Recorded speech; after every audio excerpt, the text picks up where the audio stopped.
जय श्री राम दोस्तों। आज हम अपनी एस्ट्रोलॉजी की क्लास शुरू कर रहे हैं और आज पहली ही क्लास है।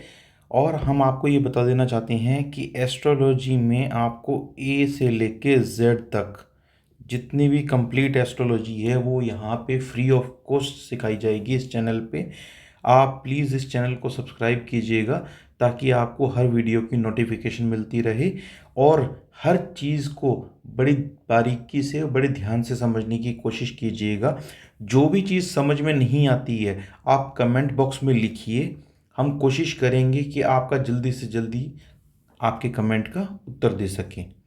अब धीरे धीरे समझने की कोशिश करिएगा। 2-4 क्लासेस में हो सकता है आपको बात समझ में ना आ पाए, लेकिन धीरे धीरे जैसे क्लासेस आगे बढ़ेंगी सारी चीज़ क्लियर होती चली जाएंगी।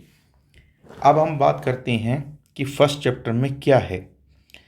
हमारी जो एस्ट्रोलॉजी है ये हमारी लगन कुंडली होती है। आपने भी अगर किसी को कुंडली दिखाई हो या अपनी खुद की कुंडली देखी हो कभी या किसी पंडित जी से बनवाई हो, तो आपकी कुंडली ऐसे जो ये बना हुआ है स्ट्रक्चर, इस स्ट्रक्चर में बनी होती है। ठीक है। इस स्ट्रक्चर में जो ये आपका हाउस होता है इसको फर्स्ट हाउस बोलते हैं। यहाँ पे हिंदी में जो कुंडली है वो पे ला लिखा होगा यानी कि लगन, और जो इंग्लिश की कुंडली हैं उसमें LA लिखा होगा। ठीक है। तो ये होता है लगन। लगन यानी कि आपकी खुद की पर्सनैलिटी, और इस कुंडली को नाम दिया गया है लगन कुंडली। ठीक है। कुछ लोग इसको बोलते हैं जन्म कुंडली।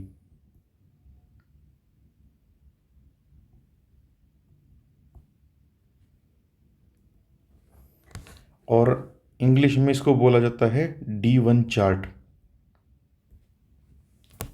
ठीक है। अब क्या होता है, पहले सबसे पहले बहुत आसानी से शुरू करते हैं। जो ये फर्स्ट हाउस होता है ये तो आपकी पर्सनैलिटी को दर्शाता है। क्या क्या दर्शाता है वो बताऊंगा।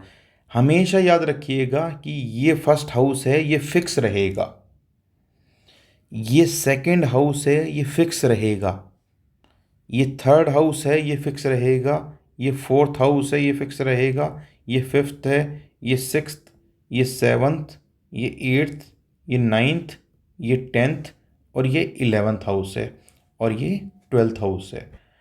तो हमारी कुंडली में हाउसेस जो होते हैं वो होते हैं 12, जो हमने आपको अभी समझा दिए।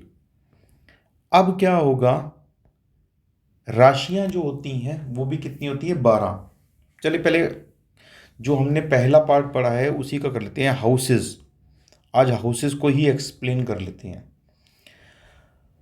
तो ये जो 12 हाउसेस होते हैं ये कभी नहीं बदलेंगे, किसी की भी कुंडली हो। आपकी कुंडली है, मेरी कुंडली है, आपकी फैमिली मेंबर्स में किसी किसी की कुंडली है, किसी की भी कुंडली हो, प्राइम मिनिस्टर की कुंडली, सबकी कुंडली में ये हाउसेस फिक्स रहेंगे। यहाँ से 1 नंबर स्टार्ट होगा, यहाँ से 2 नंबर चलेगा, ये 3 नंबर, और ये लास्ट में जाके यहाँ पे ये 12 नंबर, 12 नंबर हाउस होगा ये। तो अब ये समझते हैं कि जो फर्स्ट हाउस है वो किस चीज़ को रिप्रेजेंट करता है। फर्स्ट हाउस डिनोट करता है, रिप्रेजेंट करता है आपको खुद को, यानी कि सेल्फ, कि आप कौन हैं, कैसी आपकी पर्सनैलिटी है, आपका स्ट्रक्चर कैसा होगा। आप मोटे होंगे, पतले होंगे, आप काले होंगे, गोरे होंगे। ठीक है। उन सब चीज़ों को आपको दर्शाता है।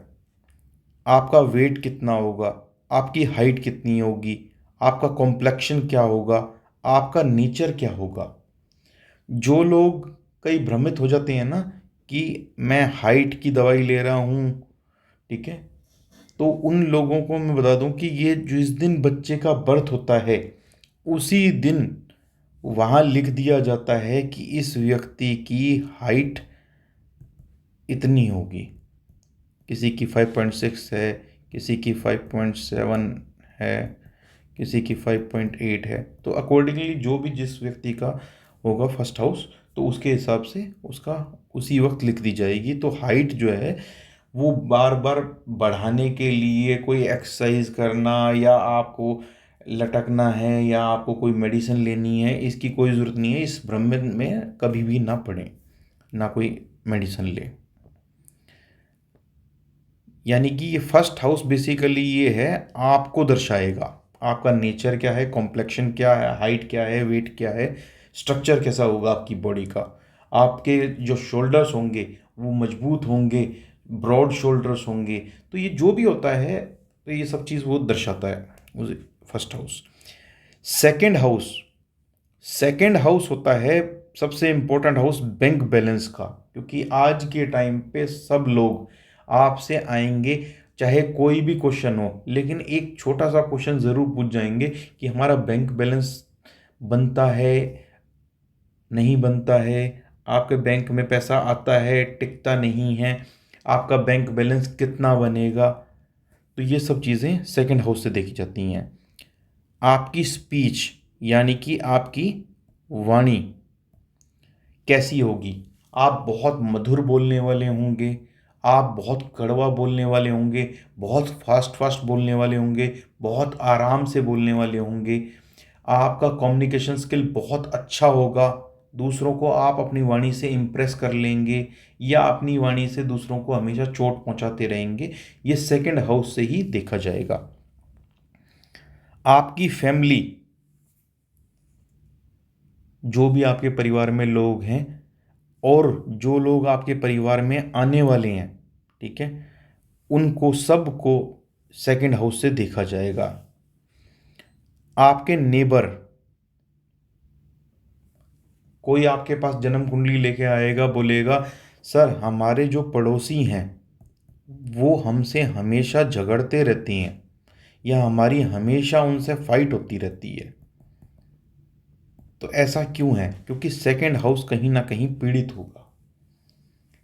ठीक है, वो आगे बात करेंगे कैसे पीड़ित होगा या कैसे दिक्कत परेशानी आ सकती हैं। तो नेबर, आपके आस पड़ोस, वो देखा जाएगा। आप किस सोसाइटी में मूव कर रहे हैं, आप एक आलीशान जगह पे रहते हैं, वहाँ आपके आसपास की सोसाइटी क्या है या किस एनवायरनमेंट में आप जी रहे हैं, तो वो आपको दर्शाता है सेकंड हाउस। आपके फ्रेंड सर्कल कैसे होंगे, ये भी दर्शाएगा आपके सेकंड हाउस से। आपको खाना किस तरह का पसंद है। कई एस्ट्रोलॉजर आपने सुना होगा कहते हुए कि आपको तो मीठा खाने का बहुत शौक है, आपको तीखा खाने का बहुत शौक है। तो सब लोग कहाँ से देखते हैं? सेकंड हाउस से ही देखते हैं कि आपको क्या खाना पसंद है, किस तरह का भोजन करना पसंद है, तो आपका भोजन में क्या टेस्ट है, तो वो यहाँ से देखा जाता है सेकंड हाउस। सेकंड हाउस क्या है? स्पीच है, जुबान है। जुबान से हम बोल भी सकते हैं और जुबान से हम खा भी सकते हैं। तो ये याद करने का formula. Third house, third house जो कुंडली में होता है वो होता है हमारा डॉक्यूमेंटेशन का। हम बैंकिंग में कोई डॉक्यूमेंटेशन करते हैं, हम वीज़ा के लिए अप्लाई कर रहे हैं, हम किसी और चीज़ के लिए कर रहे हैं, तो ये सब चीज़ें यहाँ से देख के बताई जा सकती है। जैसे कोई एक व्यक्ति आए थे तो उन्होंने पूछा कि सर हम बाहर जाने का सोच रहे हैं। तो मैंने उन तीन की थी, उनके बेटे की, उनकी वाइफ की और उनकी खुद की कुंडली। तो उनके बेटे की कुंडली में थर्ड हाउस उस वक्त में पीड़ित आ रहा था। तो मैंने बोला आपका जो वीज़ा है वो आपके बेटे का नहीं लगेगा, बाकी आप दोनों का लग जाएगा। ठीक है, तो इस तरह आप प्रिडिक्शन भी जो है ना आपको साथ के साथ सिखाएंगे कि प्रिडिक्शन भी थोड़े ही समय में आप लोग प्रिडिक्शन करने लग जाएंगे। थर्ड हाउस होता है एक्स्ट्रा एफर्ट्स का। आपको जो काम करना है उससे भी ज़्यादा कहीं एफर्ट्स करने पड़ जाएं। कई बार आपने सुना होगा कई एस्ट्रोलॉजर्स को कहते हुए, वो इंसान आया है पूछने की क्या मेरी सरकारी नौकरी लग जाएगी। उन्होंने कहा सरकारी नौकरी तो लग जाएगी लेकिन आपको एक्स्ट्रा एफर्ट्स करने पड़ेंगे, मेहनत थोड़ी सी ज़्यादा करनी पड़ेगी। क्या मेरी मैरिज हो जाएगी? मैरिज तो हो जाएगी लेकिन आपको थोड़े से एक्स्ट्रा एफर्ट्स करने पड़ेंगे, मेहनत थोड़ी सी ज़्यादा करनी पड़ेगी। मैट्रिमोनियल साइट्स पे जाइए, आप जिन जिन मंदिरों, मस्जिद, गुरुद्वारे, जहाँ जिस चीज़ को भी मानते हैं आप वहाँ जाइए। वहाँ बायोडाटा जहाँ भी सबमिट होते हों, कोई गैदरिंग हो, कोई आप जो ना कोई बीच में डीलर हो, कमीशन एजेंट्स हो, उनके पास जाइए। मतलब एफर्ट्स लगानी है आपको एक्स्ट्रा। आपकी स्ट्रेंथ, पराक्रम, आप किस फील्ड में अपना पराक्रम दिखाएंगे, क्या करने की आप सोचते हैं, क्या करना चाहते हैं, या आपको क्या करना चाहिए, तो ये आपको थर्ड हाउस से देखा जाता है।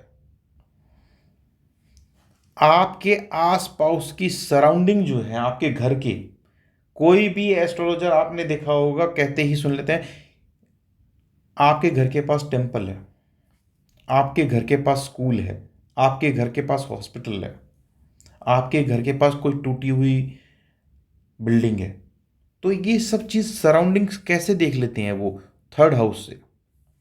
सिंपली थर्ड हाउस से कैसे क्या क्या चीज़ें देखेंगे वो आगे डिस्कस करेंगे।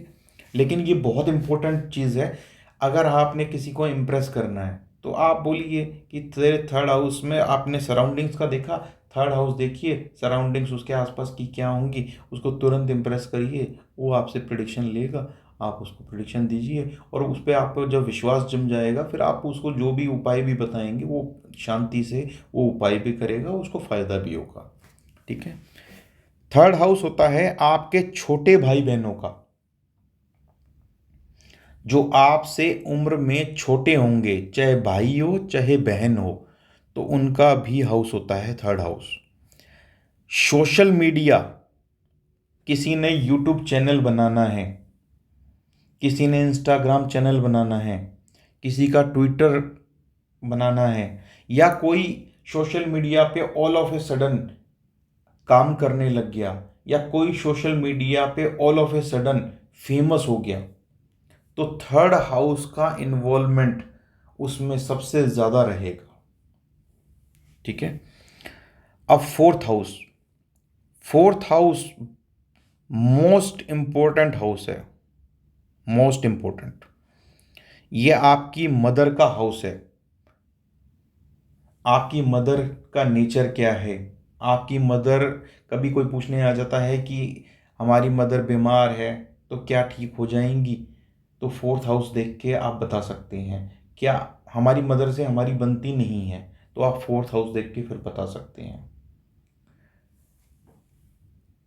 प्रॉपर्टी, आपकी खुद की बनाई हुई प्रॉपर्टी कितनी होंगी, ठीक है, किस टाइप की होंगी। आप फ्लैट में रहेंगे, आप अपनी ही बिल्डिंग जो अपने फादर या पेरेंटल हाउस है उसी को रेनोवेट करा के फिर रहेंगे, या फिर आप अपना बंगलो खरीदेंगे, तो वो सब चीज़ें देखी जाएगी फोर्थ हाउस से कि आपकी प्रॉपर्टी किस टाइप की होगी। आपके पास व्हीकल होगा नहीं होगा, या व्हीकल कितना अच्छा होगा कितना बुरा होगा, आपके पास एक टाटा टाटा की नैनो होगी, या फिर आपके पास BMW होगी, या रॉयल्स रॉय होगी, तो आपको ये सब चीज़ें कहाँ से देखेंगे, ये फोर्थ हाउस से। सर मैं कोई व्हीकल परचेज करना चाहता हूँ या परचेज करना चाहती हूँ, तो क्या अभी मेरा समय चल रहा है, तो देखेंगे फोर्थ हाउस, उस वक्त फोर्थ हाउस एक्टिव है या नहीं है। आपको व्हीकल का कलर क्या लेना है, किस दिन लेना है, वो सब चीज़ें हम फोर्थ हाउस से देखेंगे। आपके पास लग्जरी कितनी रहेगी, सबसे इंपॉर्टेंट। अगर लग्जरी है तो आपका सब कुछ है, शान और शौकत है तो, ठीक है।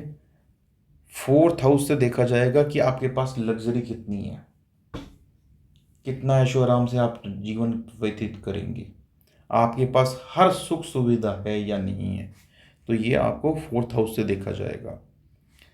आपके घर का एटमॉस्फेयर कैसा है, घुसते ही ग्रह क्लेश होने लग जाता है, या सारा दिन ग्रह क्लेश रहता है, या आपकी बहुत सुखद लाइफ है, ठीक है, या और कोई भी सिचुएशन हो सकती है।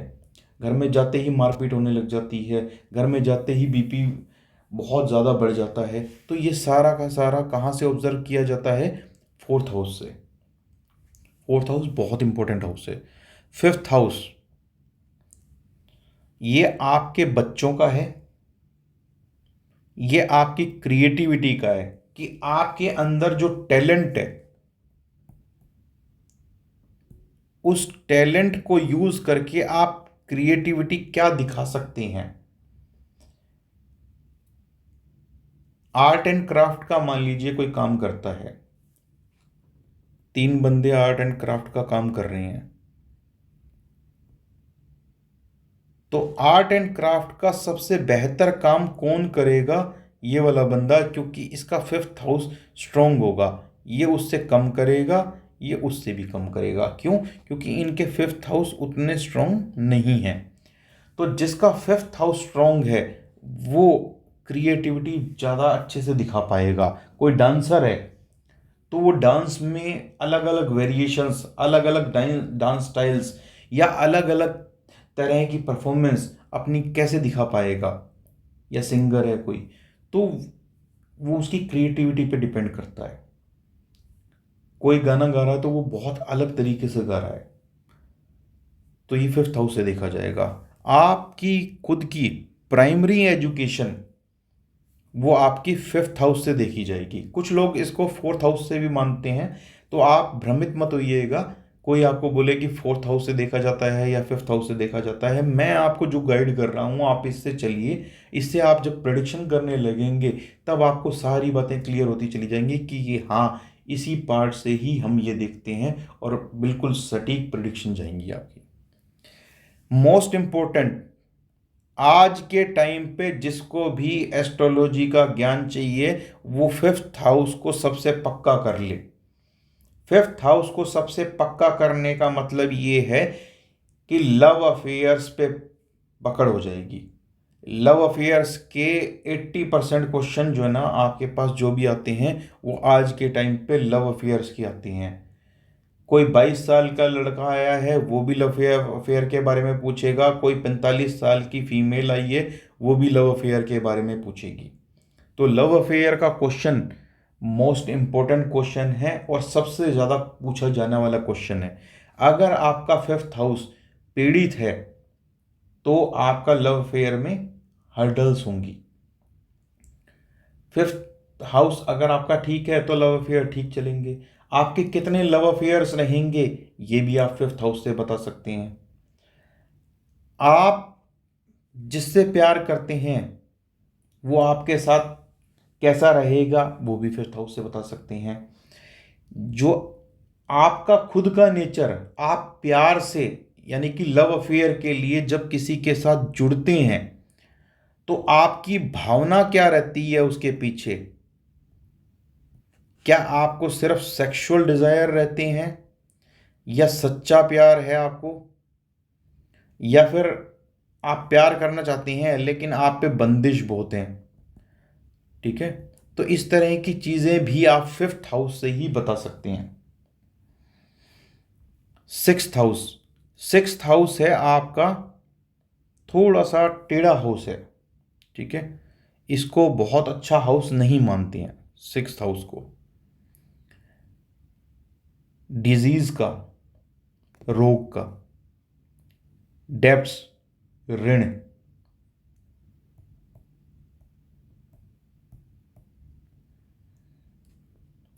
एनिमीज, शत्रु, एक्सीडेंट्स, दुर्घटनाएं। ठीक है, कॉम्पिटिटिव एग्जाम, बस एक ही जो अच्छा पॉइंट है यहाँ पे कि कॉम्पिटिटिव एग्जाम, किसी ने गवर्नमेंट जॉब के लिए कॉम्पिटिटिव एग्जाम देना है तो उसका क्लियर होगा या नहीं होगा। ठीक है, या कॉम्पिटिटिव एग्जाम के थ्रू उसकी जॉब लग सकती है या नहीं लग सकती, तो वो हम देखेंगे 6th हाउस से। क्या नीट का एग्ज़ाम देने के लिए कोई व्यक्ति जा रहा है, वो आपसे जाने से पहले पूछ ले कि सर हमारा कॉम्पिटिटिव का एग्ज़ाम है नीट का, तो हम क्या उसमें क्लियर हो जाएंगे? तो आप उसको 6th हाउस देख के बता सकते हैं कि तेरा कंपटीशन वाला एग्ज़ाम का जो हाउस है 6th हाउस, वो कैसा है, पीड़ित है या नहीं है, तेरे को कैसी मेहनत करनी पड़ेगी, क्यों नहीं हो पा रहा है तेरा कॉम्पिटिटिव एग्ज़ाम में। मैं 6 बार एग्ज़ाम दे चुका हूँ फिर भी मेरा सिलेक्शन नहीं हो पा रहा है, क्यों नहीं हो पा रहा है? क्योंकि 6th हाउस कहीं ना कहीं पीड़ित होगा।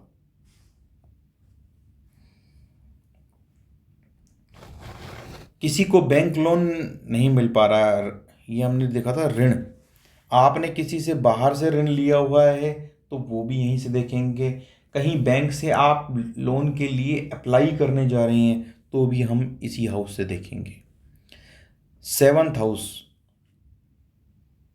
लाइफ पार्टनर का, स्पाउस का, यानी कि आपके हस्बैंड या वाइफ।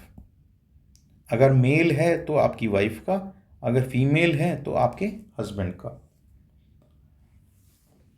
आपके बिजनेस पार्टनर का, जिसके साथ आप बिजनेस करना चाह रहे हैं उसका, और आपको पार्टनरशिप में बिजनेस करना चाहिए या नहीं करना चाहिए, ये भी यहीं से देखेंगे। क्या आपको आगे चल के पार्टनर धोखा देगा या नहीं देगा, ये भी आप यहीं से देखते हैं। तो बिजनेस पार्टनर या उस पार्टनरशिप से रिलेटेड कोई भी क्वेश्चन होगा तो 7th हाउस से देखेंगे। डेली वेजेस या डेली इनकम आपकी क्या है, यानी कि मान लीजिए कोई डॉक्टर है तो हमने ये चेक करना है कि उस डॉक्टर साहब की डेली बेस की इनकम क्या होगी। कोई एस्ट्रोलॉजर है तो उसकी डेली बेस की इनकम क्या होगी, ठीक है। कोई वकील है, उसकी डेली बेस की इनकम क्या होगी। और अगर डेली बेस की इनकम बहुत कम है आपकी, चाहे जॉब है आपका, चाहे प्रोफेशन है, चाहे बिजनेस है, तो उसमें अगर डेली बेस की इनकम कम है तो कहीं ना कहीं आपका 7th हाउस पीड़ित है। तो 7th हाउस से देखेंगे और 7th हाउस को ठीक करा के, उसकी रेमेडी करा के उसका डेली इनकम ठीक करा सकते हैं। मैरिज,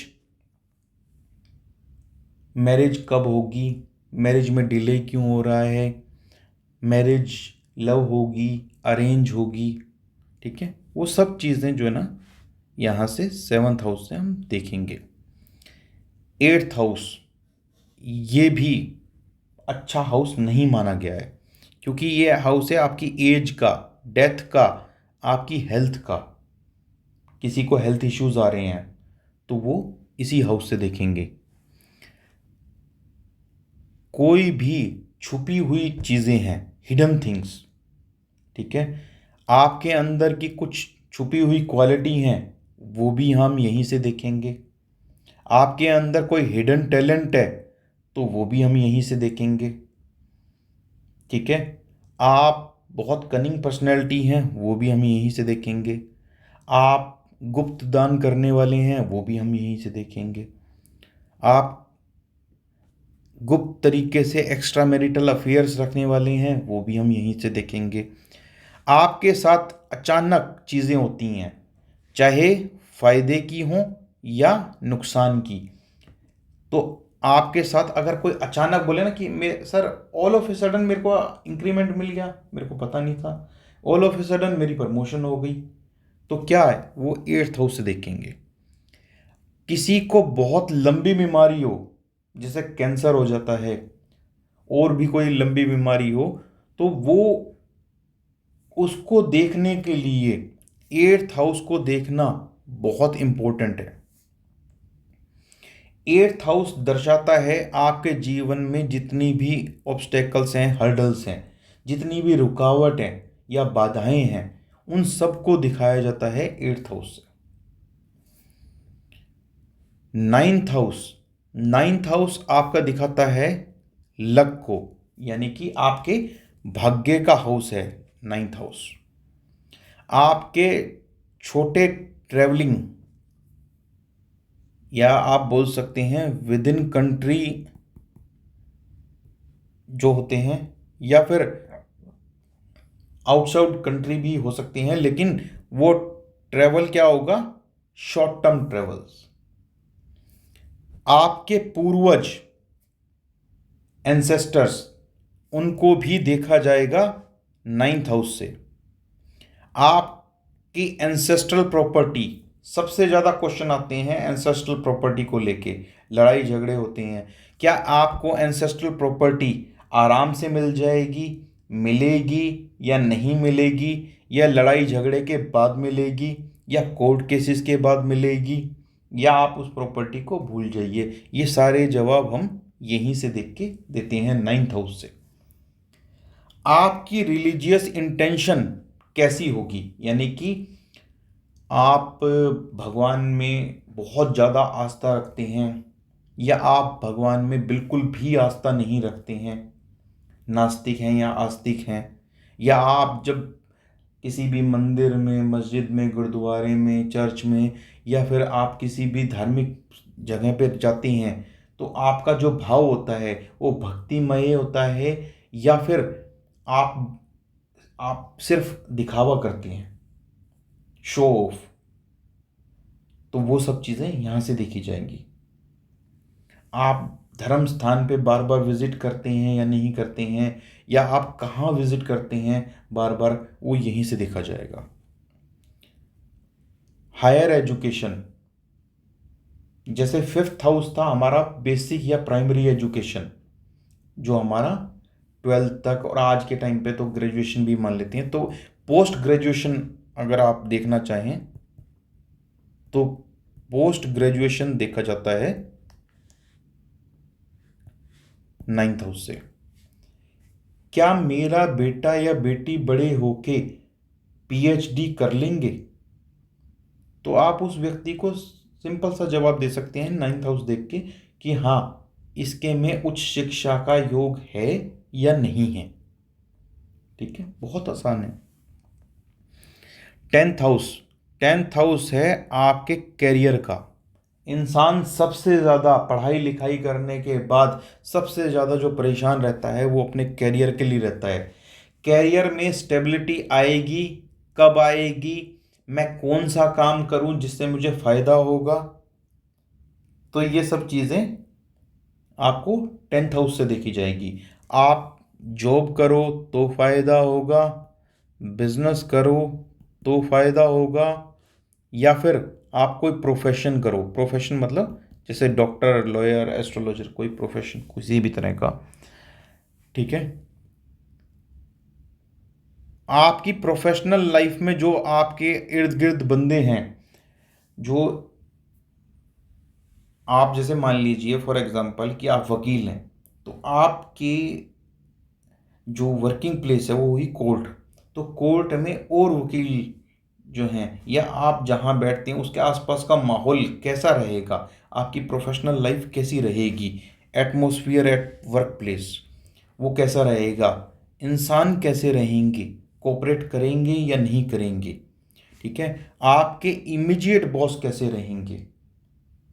आप किसी कंपनी में काम कर रहे हैं, बोले कि इमीडिएट बॉस से सर मेरी बनती नहीं है, या इमीडिएट बॉस मेरे को चिढ़ता है या मेरे को बार बार परेशान करता है, तो वो सब कहाँ से देखेंगे आप? 10th हाउस से। मोस्ट इंपॉर्टेंट आपके फादर का हाउस है 10th हाउस। बहुत से लोग, बहुत से एस्ट्रोलॉजर, बहुत से विद्वान मानते हैं कि 9th हाउस फादर का होता है, और वहाँ से भी प्रिडिक्शन की जाती है कईयों के द्वारा, लेकिन हम मानेंगे कि 10th हाउस फादर का है। ठीक है, 11th हाउस, जो आपके 10th हाउस से कैरियर है, उस कैरियर से आपकी क्या इनकम होगी, प्लस आपकी कोई एक्स्ट्रा इनकम होती है तो, यानी कि आपने शेयर्स में पैसा लगा रखा है, या फिर आपको रेंट आता है कहीं से, या फिर आपके स्पाउस जो है, यानी कि आपका हस्बैंड या वाइफ, उसकी इनकम आती है, तो आपको एक्स्ट्रा इनकम आती है, या आपकी खुद के कैरियर से जो इनकम है वो देखी जाएगी 11th हाउस से। आपके बड़े भाई बहन वो देखे जाएंगे 11th हाउस से। सबसे इंपॉर्टेंट है 11th हाउस, क्यों? क्योंकि आपकी डिजायर्स, आपकी इच्छा शक्ति वो डिपेंड करती है 11th हाउस पे। तो आपकी कोई मन में इच्छा है, वो पूर्ण होगी या नहीं होगी, तो वो 11th हाउस से देखा जाता है। कोई भी आपके मन में डिजायर जागती है, आज आपको मीठा खाना है, इसकी डिजायर है, तो वो फुलफिल होगी या नहीं होगी, या बहुत स्ट्रगल करना पड़ेगा उसके लिए, या स्ट्रगल करने के बावजूद भी फुलफिल नहीं होगी वो डिज़ायर। आप बहुत बड़ा नाम कमाना चाहते हैं तो वो डिज़ायर आपकी पूरी होगी या नहीं होगी। आप बहुत अच्छा पैसा कमाना चाहते हैं, आप बहुत ऊंची पोस्ट पे जाके काम करना चाहते हैं, आप आर्मी में काम करना चाहते हैं, आप गवर्नमेंट जॉब में काम करना चाहते हैं, ये सब आपके डिज़ायर्स हैं। आपको सुंदर वाइफ मिले, आपको सुंदर हस्बैंड मिले, ठीक है, आपको कोई अच्छा गुरु मिल जाए, तो ये सारी की सारी क्या होता है, डिज़ायर्स हैं। तो आपके डिज़ायर्स कहाँ हैं, किस तरह के उत्पन्न हो रहे हैं, वो पूरे होंगे या नहीं होंगे, वो हम 11th हाउस से देखेंगे। अब लास्ट हाउस है 12th हाउस। ये भी अच्छा नहीं माना गया है। तो कौन कौन से नहीं माने गए अच्छे? 6, 8 और 12। कोर्ट केसेस, जीवन में आप पे कोई कोर्ट केस होगा या नहीं होगा, ठीक है। कोर्ट केस हो गया है तो वहाँ कोर्ट में आपकी जो हियरिंग चलेंगी वहाँ क्या माहौल रहेगा, कैसा रहेगा, जज आपको कोऑपरेट करेंगे या नहीं करेंगे, क्या आपके स्पाउस के साथ मान लीजिए मैट्रिमोनियल डिस्प्यूट्स हैं तो वो आपको वहाँ पे किस तरह से दिक्कत परेशानी क्रिएट करेंगे। आपके प्रोफेशनल, अगर आप मान लीजिए करियर से रिलेटेड है, आपके बॉस ने या आपकी कंपनी ने आप पे केस कर दिया है तो उसमें क्या होगा, या फिर आपने, किसी ने आपको जबरन कंपनी से निकाल दिया है और आपने उन पे केस कर दिया है तो उसमें आपको बेनिफिट मिलेगा या नहीं मिलेगा। तो कोर्ट केस में क्या रहेगा, या कोर्ट केसेस होंगे या नहीं होंगे, ये सब चीज़ 12th हाउस से देखेंगे। सेम पुलिस केसेस का है कि लाइफ में आप पे पुलिस केस तो नहीं हो जाएगा, जेल भी लिख लीजिएगा यहाँ पे, क्योंकि लाइफ में इंसान, कई मैंने देखा है जो लोग आते हैं बोलते हैं सर हमें डर लग रहा है, कहीं हमारा जेल जाने का योग तो नहीं बन रहा, ऐसा डर लगता है। तो जेल आप जाएंगे या नहीं जाएंगे वो भी आप 12th हाउस से देखते हैं। हॉस्पिटल, हॉस्पिटल में कितनी बार आपके बार बार चक्कर लगेंगे, एक भी बार नहीं लगेगा, या हॉस्पिटल में आप जाएंगे तो कुछ भी जो ना आपका खर्चा नहीं लगेगा, ज़्यादा ज़्यादा आपको परेशानी नहीं होगी। तो हॉस्पिटल के बारे में भी कुछ देखना होगा, तो वो भी हम 12th हाउस से देखेंगे। सबसे ज़्यादा पंजाब साइड से और बाकी साइडों से जो क्वेश्चन आते हैं फॉरेन सेटलमेंट का, कनाडा जाना है तो आपने कनाडा जाना है, यूएसए जाना है, कहीं भी जाना है, दुबई जाना है, तो आपको फॉरेन सेटलमेंट वाला हाउस देखना पड़ेगा, 12th हाउस। क्या आप फॉरेन चले जाएंगे और वापस आ जाएंगे, या आपके फॉरेन में सेटलमेंट हो जाएगी, ये भी हम 12th हाउस से देखेंगे। 12th हाउस दर्शाता है मोक्ष को। क्या इस जीवन के बाद आपका जन्म होगा या नहीं होगा। इंसान का जन्म होता है, फिर उसके लाइफ चलती है, फिर उसकी मृत्यु हो जाती है, फिर वो दोबारा जन्म लेता है, फिर उसकी लाइफ चलती है, फिर दोबारा मृत्यु हो जाती है, फिर दोबारा जन्म लेता है, फिर दोबारा लाइफ चलती है, फिर दोबारा मृत्यु हो जाती है। तो ये प्रोसेस जो है ना वो चलता रहता है, योनि अलग अलग हो जाती है। आज इंसान की योनि में है कोई, कल सुअर की योनि में हो सकता है, परसों कुत्ते की योनि में हो सकता है, आज मेल है कल फीमेल हो सकता है। तो अलग अलग योनियां बदलती रहती हैं, ठीक है। तो वो ये चक्रव्यूह है, एक सर्कल है, यहाँ से चले आप, यहाँ चले, यहाँ चले, यहाँ चले, यहाँ चले, और सीधा आप पहुँचेंगे कहाँ, यहीं पहुँचेंगे आप। तो ये नेवर एंडिंग सर्कल है। लेकिन अगर आपको मोक्ष की प्राप्ति हो जाती है तो आप ये जन्म मृत्यु के चक्कर से फ्री हो जाएंगे। फिर आपको जब बार बार जन्म नहीं लेना, मरण नहीं करना, आपको कोई जो ना जीवन में कष्ट नहीं भोगने, ठीक है। तो वो मोक्ष की प्राप्ति हो जाएगी, आप सीधा भगवान नारायण के श्री चरणों में चले जाएंगे और वहाँ जाके आप भगवान की सेवा में लग जाएंगे। आपके जनरल एक्सपेंसेस, बोला सर मेरी इनकम बहुत होती है लेकिन एक्सपेंसेस उससे भी ज़्यादा है, तो आपके जनरल एक्सपेंसेस देखने हो तो भी हम 12th हाउस से देखेंगे। बेड प्लेजर, बेड प्लेजर का मतलब होता है शयन सुख। एक बंदा आता है, वो कहता है कि सर मुझे आराम ही नहीं है, 2 मिनट भी लेटने को नहीं मिल पाता। मैं आता हूँ, कभी बच्चों के साथ जाना पड़ जाता है, कभी बीवी के साथ जाना पड़ जाता है, कभी माँ बाप को लेके जाना पड़ जाता है, या कुछ ना कुछ काम में उलझा रहता हूँ सुबह से लेकर रात तक। रात में भी थोड़ी देर सो पाता हूँ, फिर भी नींद जो है ना वो पूरी नींद नहीं हो पाती है। तो ये भी बेड प्लेजर में आ गया। दूसरा, सर हस्बैंड और वाइफ के बीच में हमारी शादी को 2 साल हो गए हैं, लेकिन बेड प्लेजर जो है ना वो उतना अच्छा नहीं है किसी भी कारणवश, तो हम उसके 12th हाउस को देखेंगे। 12th हाउस को देख के ही बहुत से एस्ट्रोलॉजर्स, सारी एस्ट्रोलॉजर्स ये गणना करते हैं कि आपका जो बेड प्लेजर है वो किस व्यक्ति की वजह से या किस सिचुएशन की वजह से खराब है। कोई बोलेगा कि आपकी मदर का इन्वॉल्वमेंट है इसीलिए बेड प्लेजर खराब हो रहा है, आपकी सिस्टर का इन्वॉल्वमेंट ज़्यादा है तो इसीलिए। तो ये सब चीज़ें भी वहीं से बताई जा सकती हैं।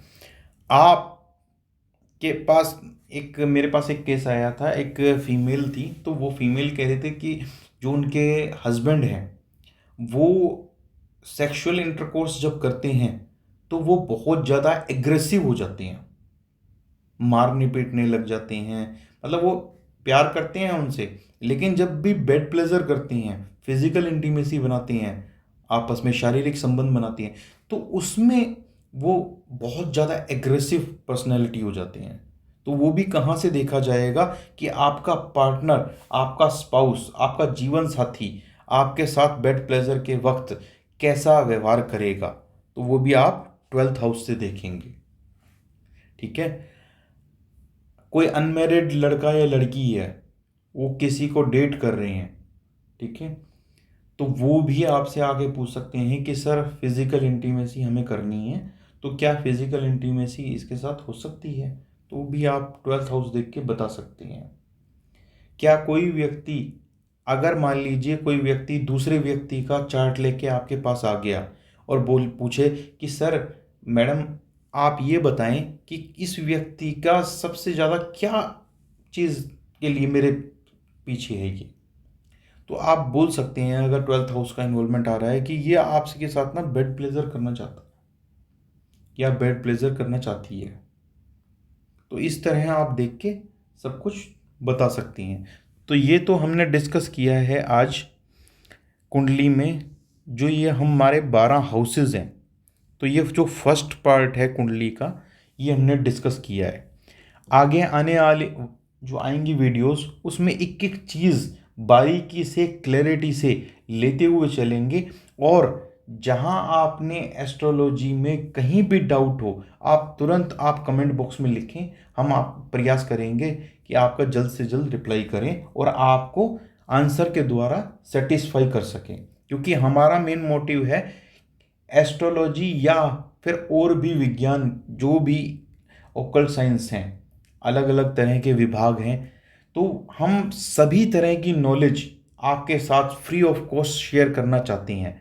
आप हमारे चैनल को सब्सक्राइब कीजिए, वीडियो अपने जानकारी में जितने ज़्यादा लोग हैं उनके साथ शेयर कीजिए, ताकि कोई भी आज के टाइम पे एस्ट्रोलॉजी के माध्यम से आपको बेवकूफ़ ना बना सके और आपसे पैसे ना लूट सके। वो पैसे आपके काम आ सकते हैं आपके बच्चों की पढ़ाई में, आपके माता पिता की हेल्थ को देखने में, आपकी जो शादीशुदा लाइफ है उसको अच्छे से चलाने में, अपने बच्चों का और अपना भविष्य सुधारने में। तो उस पैसे को वेस्ट ना करें, सीखें, और एस्ट्रोलॉजी हमारी मदद के लिए बनी है। ठीक है, एस्ट्रोलॉजी से आप मदद लीजिए। हमारे ऋषि मुनियों ने हमें ये वरदान दिया है, ये डराने के लिए नहीं है, ये मदद के लिए है। जब आप इसका कंसेप्ट समझ जाएंगे तो आप इसी से मदद लेके अपनी जो समस्याएं हैं वो आप उसको रिजोल्व कर पाएंगे। ठीक है, तो आज का वीडियो यहीं तक। धन्यवाद। जय श्री राम।